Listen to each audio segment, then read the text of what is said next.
Pag-usapan natin yung Pax Silica, di ba? Ang kulit nyo eh. Gusto niyo pag-usapan natin yung Pax Silica? Sige, pag-usapan natin yung yung Pax Silica para mabilis lang bago tayo matapos. Ano ba yung Pax Silica na yan? May nakita akong video about it. Panoorin natin baka sa mga hindi nakakaintindi. Oh, yung Pax Silica kasi na yan, magkakaroon dito ng sobrang laking semiconductor na pabrika. Buti sana kung dito bubuin eh. Halimbawa, mga materyales dadalhin dito tas bubuin dito. Okay yan. Yung problema hindi eh. From scratch dito gagawin yung mga microchip na yan. Kailangan niya ng napakaraming mina. Kailangan niya ng copper, cobalt, napakaraming mina. Saan nila kukunin yung mina na yun? Dito sa Pilipinas nila kukunin yung mina na yun. Sino makikinabang pag kinuha nila yung mina na yan? Amerika. Mabibigyan nila tayo ng trabaho, oo. Pero yung mga trabaho na mabababa lang ibibigay nila sa atin. Buti sana kung ibibigay nila sa atin yung mga engineering jobs. Yung mga mga A1 to A4 jobs, ibibigay nila sa atin. Hindi, ibibigay nila sa atin construction lang, mga janitor. Pero yung mga malalaking trabaho baka sa kanila din. So wala rin. Makakatulong yan siguro sa atin, konti, pero mas marami ang kukunin nila sa atin para dito sa walang hiyang Pax Silica na ito. Ang problema, inapprove na ng gobyerno ito. Mukhang hindi naman yata dumaan sa tamang pag-uusap ito. Di yata dumaan sa Congress, sa Senate. Di natin alam. Basta umokay na sila na isang malaking lupa dyan sa may Tarlac, dyan sa may New Clark. Kaya siguro tinitingnan nila yung tinitingnan nila yung Clark, yung yung cauldron. Dahil dyan eh. So aside from that, sabi nga ni Diego Latigo, may mga toxic waste yan. And at the same time, uubusin ang mina natin yan. Hindi lang mina natin uubusin yan. Uubusin yan pati yung tubig natin na fresh water natin na iniinom. Meron na nga tayong shortage ng fresh water kapag summer. Putang ina. Matindi tong gusto nilang mangyari. Milyong galon ng tubig araw-araw ang kukunin nila. Buti sana kung sa kanila manggagaling yung tubig sa atin. Bukod doon, kuryente. 24 oras na yung kuryente na gagamitin dito parang buong Luzon. Konsumo ng buong Luzon, Visayas, Mindanao yata gagamitin dito sa Pax Silica na ito. Pucha yan. Ngayon pa nga lang nagkakaroon na tayo ng shortage. Ngayon pa nga lang nagkaka-rotational brownout na tayo. Tapos may mga benepisyo man ito. Pero marami rin itong mga hindi pwedeng magandang mangyari sa ating bayan na dapat pinag-uusapan muna bago natin to tinatanggap yung mga ganito. Marilu, Laksamana, salamat sa iyo diyan sa Japan, mabuhay ka. Panoorin natin kung ano ba yung na yan. Parang balak talaga nitong administrasyon na to, madurog talaga yata tayo. Maganda siguro man yan sa ekonomiya, makakapagbigay yan ng trabaho, pero yung long term na problem na pwedeng idulot yan sa atin, hindi natin alam. O baka mamaya na yan, syempre sasabihin nila sa atin yung magagandang bagay lang. Yung mga hindi magagandang bagay, hindi natin alam. O eto, panoorin ninyo ito para maintindihan nyo ano ba yung Pax Silica na yan. Kasi sabi nyo, Pax Silica, pag-usapan. O sige. O eto na, pag-usapan natin yung Pax Silica na yan para para maintindihan nyo kung ano yan. What is Pax Silica? O eto, pasok. Pax Silica. Let's talk about Pax Silica. Tapos yung iba dyan sinusuportahan yung Pax Silica. Nang mas magrereklamo kayo sa tubig pagdating ng Pax Silica sa Pilipinas. Mauubos na daw ang tubig sa Pilipinas dahil sa Pax Silica. Dahil daw sa laki nito, magkakasya daw ang 444 Philippine Arena sa lupang tatayuan nito. Ano nga ba ang Pax Silica? At bakit kailangan kang maging aware dito bago maging huli ang lahat? Ano ba itong Pax Silica?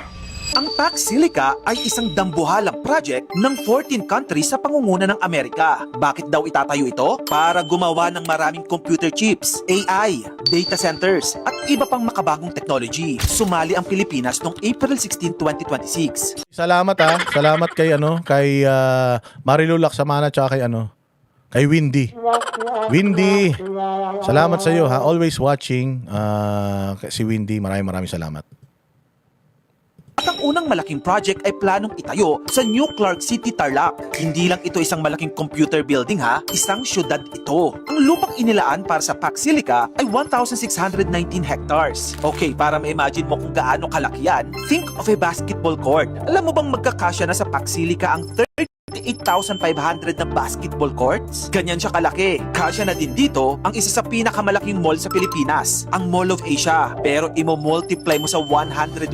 Ganyan kalawak ang lupa niya. Maliban sa kakainin nitong malawak na lupain, lalamon din ito ng napakaraming tubig. Tubig na Malaking lupa, okay man lang, madidevelop, pero yun na nga, yung resources na kukunin nito sa atin, baka hindi natin kayang i-sustain. Hirap na mga Pilipino eh. Sa tubig na malinis, sa kuryente, putang ina niyan, tapos may ganito pa. So kayo na bahala humusga kung sa tingin ba ninyo makakabuti ito sa atin. Pero alam nyo ang mahirap kasi dito, kapag ka pumasok ang gobyernong magnanakaw sa isang deal, alam natin na putsang ina sila lang makikinabang dyan. Oo, kung siguro itong deal na ito pumasok sa maayos na administrasyon, baka magandang idudulot nito sa atin. Pero putragis yan. Sa administrasyon ng mga adik, sa administrasyon ng mga magnanakaw, na pirmahan itong deal na ito, sigurado, nakawan to. O ubusan ng lahi na naman ito. Inom mo at maaaring maging numero 1 kaagaw mo sa fresh water. Wait muna, paano nangyari yun? Eh di ba puro computers naman yung nasa loob niyan? Well, ganito kasi yan. Ang malalaking data center ay puno ng computers na tumatakbo ng 24/7. At dahil sobrang init ng mga machines, kailangan silang palamigin gamit ang tubig. Ang isang malaking hyperscale data center ay maaaring gumamit ng hanggang 5 million gallons ng tubig kada araw. Katumbas na yan ng 19 million na litro ng tubig. Uulitin ko po, araw-araw yan. Meanwhile, sabi naman ng gobyerno, sapat daw ang tubig. Pero sa totoo lang, hindi words of assurance ang kailangan natin. We need actual numbers. Saan nyo kukunin ang tubig? Ilang milyon kada araw? Ilang porsyento ang i-recycle? At anong mangyayari kapag nagtagtuyo? Dito papasok yung mga sinasabi ng mga tao na Sabi ko sa inyo, ito talagang si Recto tsaka to si Bongbong. Gusto talaga nito magunaw ang Pilipinas eh. Gusto talaga nila sirain yung Pilipinas, yung wala nang matira para sa mga susunod na henerasyon natin eh. Yan yung sinasabi ni Basti kanina eh. Meron akong mga anak, sabi niya. Meron kayong mga anak, meron kayong mga apo. Ano na lang ang mamanahin ng mga kabataan sa pagtanda nila kung putang ina ngayon pa lang sinisira na ng mga tarantado sa Pilipinas, yung Pilipinas. Walang hiya na yan. Uubusin talaga lahi natin ng mga putang ina nito. Hindi lang pera natin ang uubusin, mantakin mo pati minerals. Hindi lang pera ng taong bayan ang uubusin ng mga hayop, pati lupa, tubig, kuryente, minerals. Poking ina ninyo, hindi kayo nagsasawa. Alam nyo, ito lang talaga ang tanong dyan eh. Tang ina ninyo, sa dami ng pera ninyo, hindi nyo madadala lahat sa impyerno yan. Putang ina nyo, ba't hindi pa kayo mapagod?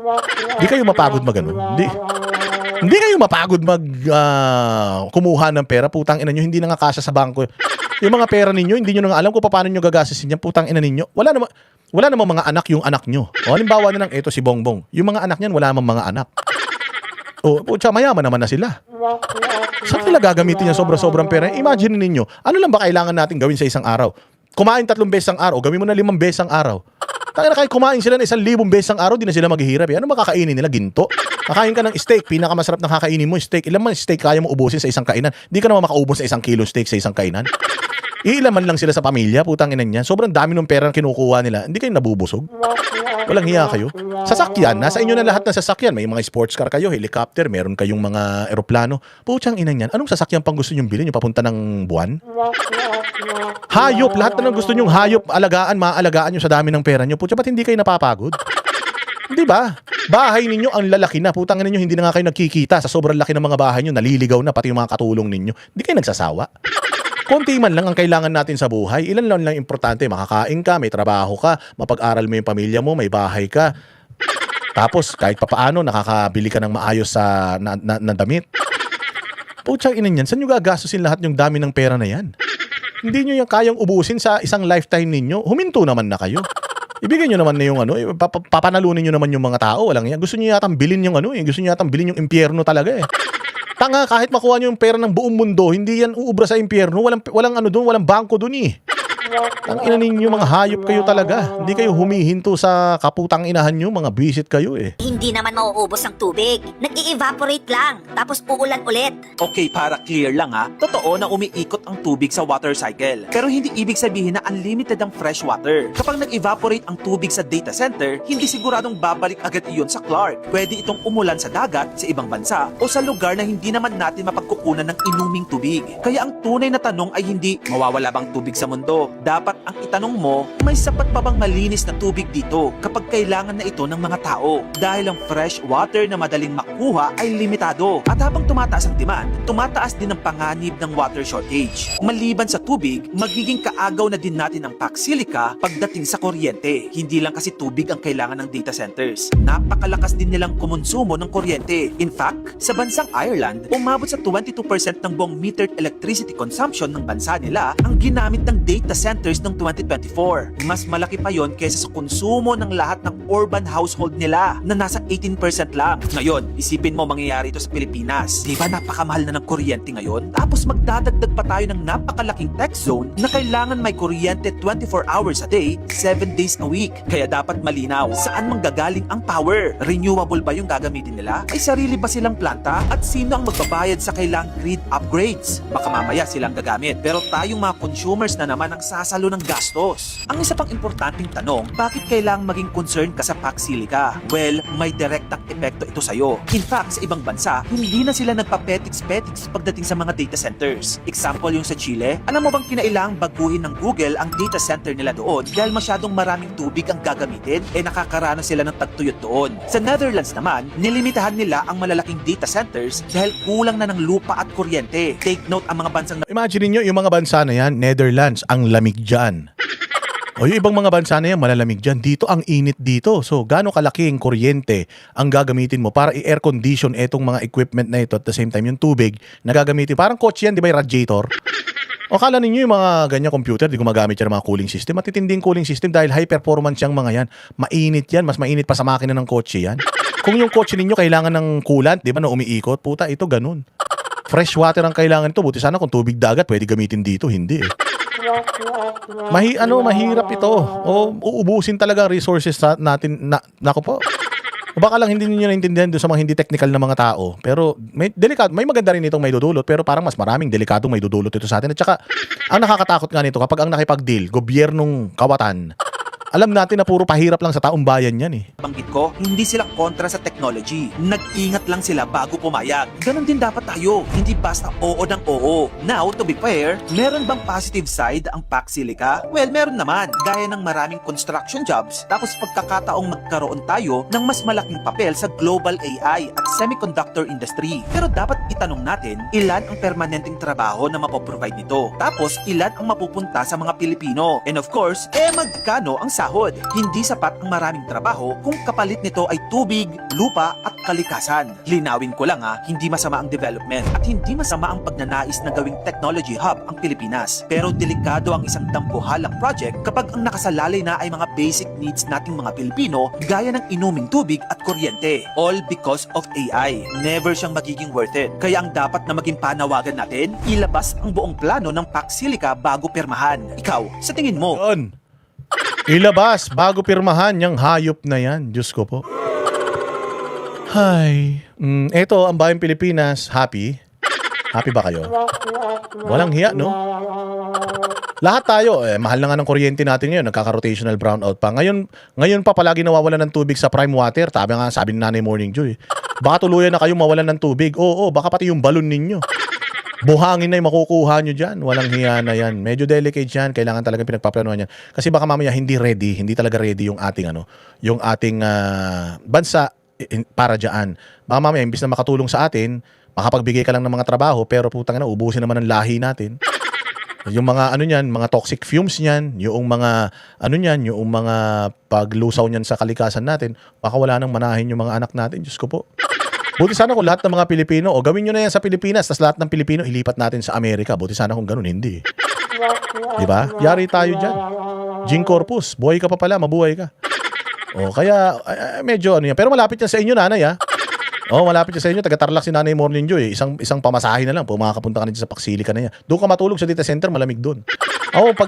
Kasi data center data center tawag dito, specialist ako.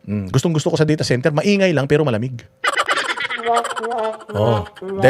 Delicates mga bossing, delicates. Kaya tingnan natin to, nakakatakot to kasi umuo na lang sila parang yung EDCA sites.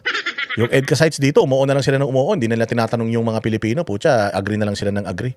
Mga walang hiya sila. Spencer Lacalle, mabuhay ka. Maraming salamat sa mga nanood.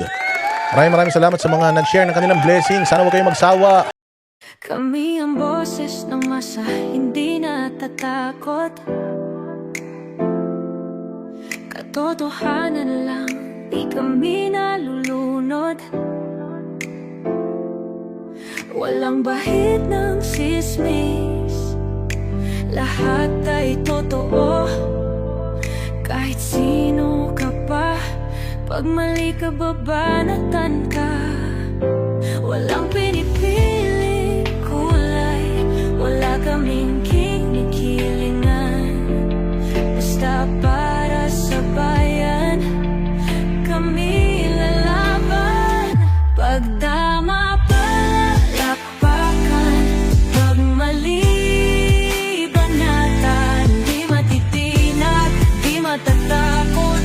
Para sa bayan, tuloy ang sigaw. Sa harap ng kamera, walang halong takot. Mga baluktot, lahat kayo'y tutumba.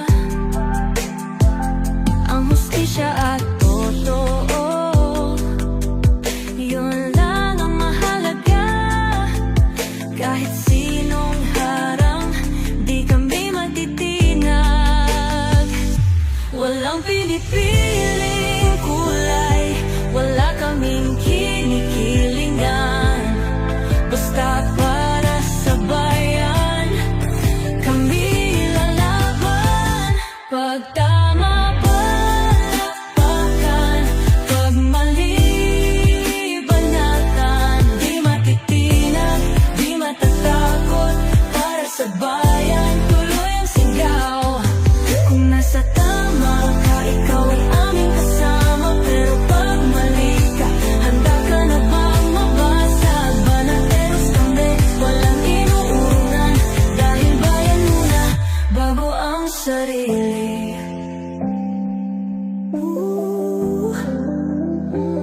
Bago ang sarili.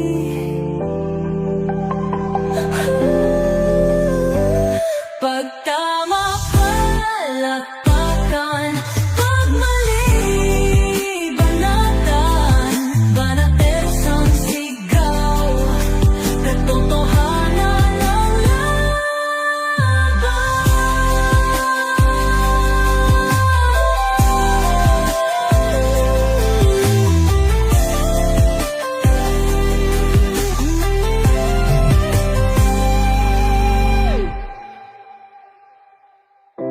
sa harap ng kamera, wala